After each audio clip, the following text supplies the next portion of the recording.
अस्सलाम वालेकुम। मैं रियाज़ अली यूसुफ अली पहले इस्लाम पार्टी का तर्जुमान था और अब इस्लाम पार्टी, इससे पहले भी मैं दूसरे चैनलों को ये बाइट दे चुका हूँ, ये बोल चुका हूँ कि इस्लाम पार्टी अब वो पार्टी नहीं रही। उसकी जो विचारधारा, उसकी जो सोच है पूरी तरह से बदल गई। पहले इस्लाम पार्टी के जो ज़िम्मेदार थे हमारे मरहूम लीडर जनाब शेख रशीद साहब, वो गरीबों के हमदर्द थे, लेकिन अभी सिर्फ़ और सिर्फ मालदारों और दरबारी लोगों के लिए और कान कुछ माल लूट जो लोग हैं उन्हीं के इशारों पर टिकट दिया जा रहा है और गरीब उम्मीदवारों को काट दिया जा रहा है। मैंने सिर्फ वहाँ पर ये मांग रखा था तर्जुमान होने के नाते, पार्टी का ज़िम्मेदार होने के नाते, कि शहर भर में जो लोग हैं, क्योंकि ज़्यादातर हमारे जो पार्टी से जो मुंसलिक सोशल वर्कर है उनके पास पैसा नहीं है, माल नहीं है, लेकिन वो ये आस में पब्लिक का काम करते थे, ये उमंग उनकी थी कि आगे चल के उनको और पब्लिक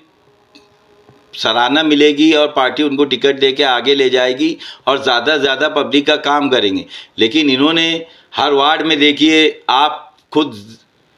सर्वे कर लीजिए और देखिए, मैं आवाम से गुजारिश करना चाहता हूँ, आप कुछ सर्वे कर लीजिए। पूरे वार्ड में जो सालों से हमारे सोशल वर्कर मेहनत कर रहे थे, सिर्फ उनका टिकट ये बिना पर काटा गया कि उनके पास माल नहीं है और इस बिना पर उनको ना मालूम है नज़रअंदाज किया गया। हमारे जनाब शेख रशीद साहब थे तो वो पब्लिक का ओपिनियन लेते थे, उनसे मशवरा करते थे, फिर टिकट फाइनल करते थे, लेकिन ऐसा नहीं हुआ। अभी जैसे ही कोई भी आ रहा है पार्टी में मालदार उम्मीदवार, पैराशूट, उसे टिकट दे दिया जा रहा है। इसलिए मैंने ऐसी पार्टी में रहना पसंद नहीं किया, ऐसी पार्टी के इस्तीफ़ा दे दिया और मैंने एमआईएम ज्वाइन कर दी, मजलिस इत्तेहादुल मुस्लिमीन ज्वाइन कर दी। मैं हमारे शहर के एमएलए मुफ्ती मोहम्मद इस्माइल कासमी साहब का बहुत बहुत शुक्रिया अदा करता हूं और हमारे शहर के बाबाए सियासत जनाब यूनुस ईसा साहब और उनके जो बेटे हैं अब्दुल मालिक साहब, अब्दुल माजिद साहब और डॉक्टर खालिद परवेज साहब, सबका शुक्रिया अदा करता हूं और तमाम ही लोगों से ये अपील करता हूं कि आने वाले 15 जनवरी का जो इलेक्शन होने वाला है उस पर पतंग निशान पर जो भी टिकट हमारे शहर के मजलिस के ज़िम्मेदारान, एमआईएम के ज़िम्मेदारान जो भी उम्मीदवार को देंगे,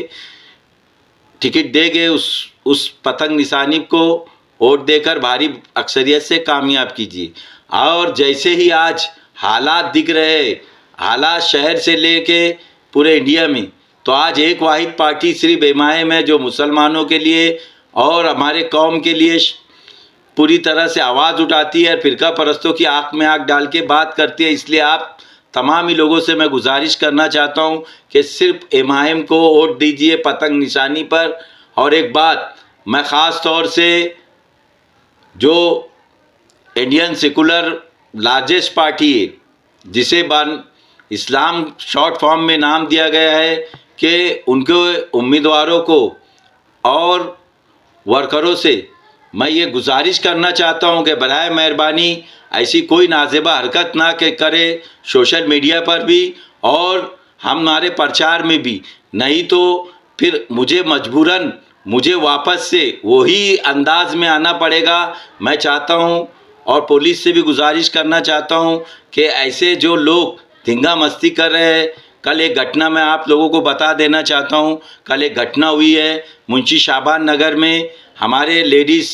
जो घर की हमारी लेडीज़ थी और हमारे लेडीज़ ज़िम्मेदारान थे, वो डोर टू डोर प्रचार कर रहे हैं, तो एक इस्लाम पार्टी का वार्ड नंबर 20 का एक उम्मीदवार ने उनके साथ बदतमीज़ी किया। मैं सबसे पहले मजम्मत करना चाहता हूं और उस पार्टी के सरबरा लीडर से बोलना चाहता हूं कि आप बड़ी बड़ी बातें करते हैं, स्टेज से बड़ी बड़ी बातें करते हैं, फ़िरका परस्तों से लड़ने की बातें करते हैं और आपने ही जो उम्मीदवार आपने घोषित किए, जिसका ऐलान किया है, वो बेइंतहा घटिया हरकत कर रहे हैं, हमारी लेडीज़ के साथ बदतमीज़ी कर रहे हैं। कल मैं ख़ास तौर से पुलिस डिपार्टमेंट, डीवाईएसपी साहब और आज़ाद नगर पीआई साहब का शुक्रिया अदा करना चाहता हूं कि उन्होंने मामले को अच्छी तरह से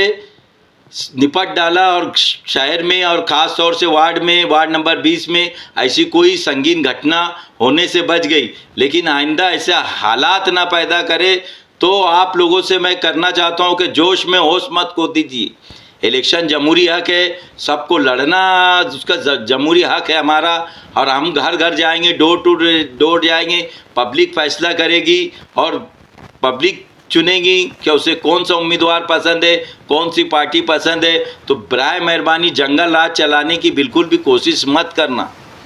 मैं आखिरी मर्तबा फिर आप लोगों से गुजारिश करना चाहता हूं कि वार्ड नंबर 20 के हमारे चारों उम्मीदवार जो है, चारों उम्मीदवारों को भारी अक्सरियत से कामयाब कीजिए। पार्टी का नाम अभी फाइनल हो जाएगा, ऐलान हो जाएगा तो आपको नाम भी आ जाएगा, निशानी भी आ जाएगी, और हमारा प्रचार जो है मुफ्ती मोहम्मद इस्माइल कासमी साहब और तमाम ही लोग मैदान इलेक्शन में आ जाएंगे। तो मैं तमाम लोगों से गुजारिश करना चाहता हूं कि पतंग निशानी को वोट देकर भारी अक्सरियत से कामयाब कीजिए। आप इस्लाम पार्टी छोड़कर किस वजह से मजलिस इत्तेहादुल मुस्लिम में ज्वाइन करें? हाँ, मैं बताया आपको, आपके चैनल के ज़रिए से बता देना चाहता हूं कि इस्लाम पार्टी जो भी थी उसका मकसद ही ख़त्म हो गया। उनको सिर्फ और सिर्फ बदले की सियासत करना है और मालदार लोगों को वहाँ बिठाकर शहर में सिर्फ सत्यानाश करने का उनका इरादा दिख रहा है। क्योंकि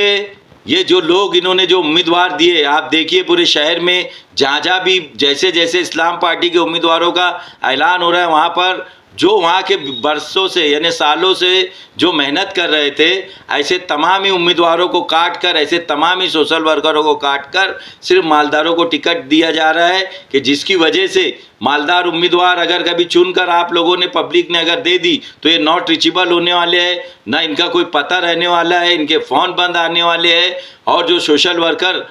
वार्ड में रहते वो भी बेचारे मायूस हो जाएंगे। इसलिए पूरा के पूरा शहर को नुकसान होने वाला है। तो मैं फिर पब्लिक से गुजारिश करना चाहता हूं कि ऐसे बोगस उम्मीदवारों को, ऐसे मालदार और पैराशूट उम्मीदवारों को बराए मेहरबानी पूरी तरह से फेल कर दीजिए, रद्द कर दीजिए और पतंग को वोट दीजिए। आप अगर अल्लाह ने अगर वार्ड नंबर 20 से नवाजा तो सबसे पहले आप क्या काम कराएंगे वार्ड में? वार्ड में देखो, हमारे जो मेरे साथ अब्दुल माजिद हाजी साहब है, उन्होंने बहुत सारे तामीरी काम किए। ये वार्ड की तमाम ही आवाम को मालूम है, आवाम से वो भी टच थे। मैं बाहैसियत एक वर्कर होने के नाते जो सोशल काम थे, जैसे लॉकडाउन में भी काम है और तमाम ही जितने भी सोशल काम थे वो भी काम करता था। इससे पहले भी मैंने यहाँ पर बहुत सारे तामीरी काम किए, और आने वाले वक्त में जो हमारे मुकुंदवाड़ी का एरिया है, जो अभी अतिक्रमण की वजह से पूरी तरह से अंसार बाग मुकुंदवाड़ी जिसे कहा जाता है, वहाँ पर शादी हॉल, जॉगिंग ट्रैक और वहाँ पर जितने पब्लिक सुविधा के जो काम है वो काम करने की पूरी कोशिश करूँगा। और बुनियादी सहूलतें जो आवाम को मिलना चाहिए, जो आवाम का हक है, रोड, गटर, रास्ते, लाइट, संडास, साफ़ सफाई, ये तमाम ही बुनियादी सहूलतें को पूरी 100% करने की पूरी कोशिश करूँगा।